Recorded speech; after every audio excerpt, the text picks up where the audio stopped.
Good morning. It is Saturday morning, day off from work, and that is awesome, awesome, awesome. All right, it's windier than hell out here today. Everything's very green because it's been raining, and it's that time of season, so I got a lot of yard work. We got a lot of yard work to do this weekend. I hope this turns out with all this wind. I may not be able to post this. We'll see.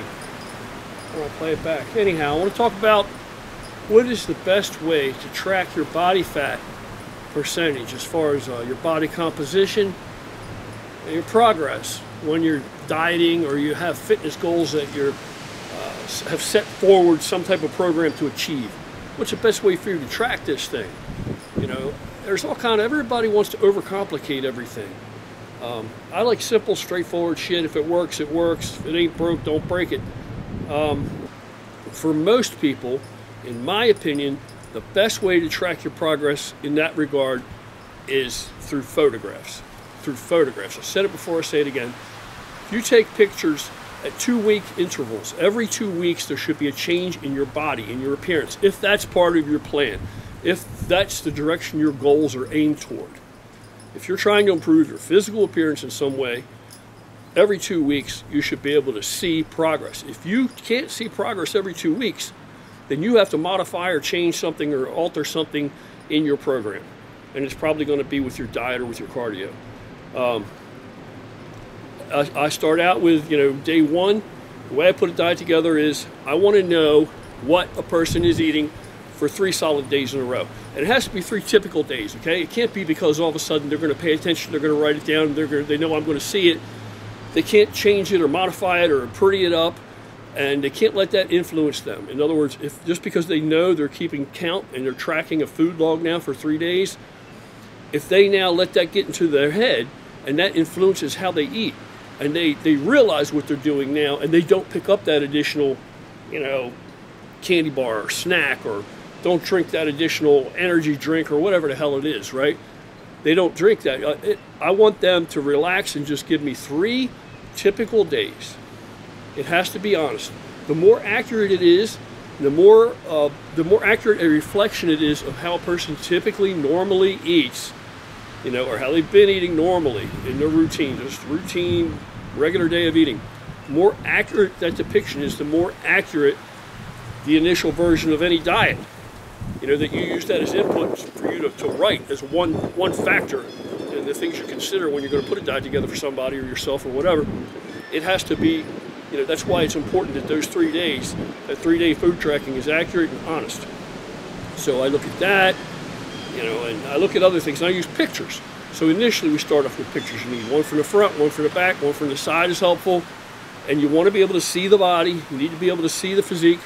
And again, when you take your pictures, for your own use even, don't stand there and try to make it look better. Don't pose. Don't stand in an unnatural or in any kind of posture that you normally just don't walk around. Like, don't hold it in, don't stand, stick your chest out and try and look like you're posing for a bodybuilding competition or some bullshit.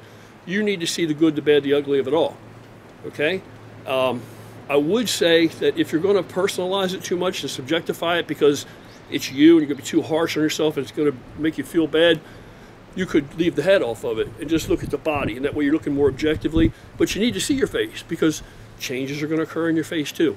And the whole point with these pictures are, as you lay them out at 2-week intervals, you're going to be able to see the difference. Whereas you live in that body. So every morning you get up, you look in the mirror, you see your mug. You see your mug. So even one simple thing that's going to happen is as your face becomes less puffy or leans out or whatever have you, which is inevitably going to happen, others around you are going to notice this. It's going to look drastic to them. You're going to look totally different, totally improved. You are not going to see it that quickly because it's so gradual, and you see yourself every day, and you live in this body, you see it all the time. It's not going to leap out at you, that progress. So when you sit down at these 2-week intervals and you look at these pictures, right, then you're going to be able to say, oh, and especially pictures from behind, because you never see what you look at from behind. So then you can see stuff in your back, stuff in your shoulders, in the back of your arms, your hamstrings, your waist, your lower back. You're going to see things that are changing, that are going to inspire you, and you're going to be able to give yourself the nod and say, okay, I see that. I see some progress there. I see improvement. And that's what you're looking for with the pictures. So that's why you want them to be just, stand naturally. Kind of try and make a distinction that you're using this as a tool, so don't become too, like I said, subjective about it and beat yourself up over it. These are just your beginning pictures. Doesn't matter if you think they look bad or you think they look good or whatever, you want to be as indifferent as possible. It just is what it is. That's the specimen, and you're trying to improve that, right? They're just your beginning pictures, okay? That's not the end of the world. That's just where you're starting at. So I like pictures because for the average person, the appearance is what's going to matter. If that's what you're trying to change, if that's what you want to alter in your life, that's what's going to matter. Not really necessarily what you weigh, not necessarily at all what your body fat percentage actually pegs out to be, right? Because that's unusual around these parts. Something on fire. But for the average person, that's what it's about. They want to improve their appearance. So pictures every 2 weeks. That's what I would say. Now, if you want to go side by side with that and do body weight every 2 weeks with the same scale, the same attire when you weigh yourself, same time of day as much as possible, just like with the pictures. Same lighting, as much as you can duplicate.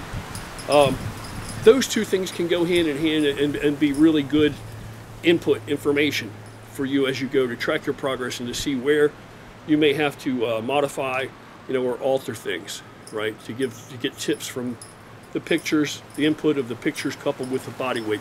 So you can look at the two and kind of see what's going on. If you're looking at your pictures and you clearly see that your waist is reducing, you have more of a V-taper, you're looking harder, you're looking tighter, you're not as puffy, and then you look at the scale and you really haven't lost that much weight yet because maybe you don't have a lot to lose.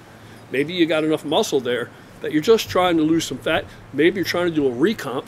So all these things can be very useful. You really do not have to get super complicated no matter what you're trying to do. Even if you're trying to do a recomposition, you really don't have to overcomplicate it and worry, really about specifically what your body fat percentage is and this kind of horseshit. You really don't. I'd say pictures and body weight, that's plenty for most people to track their own progress.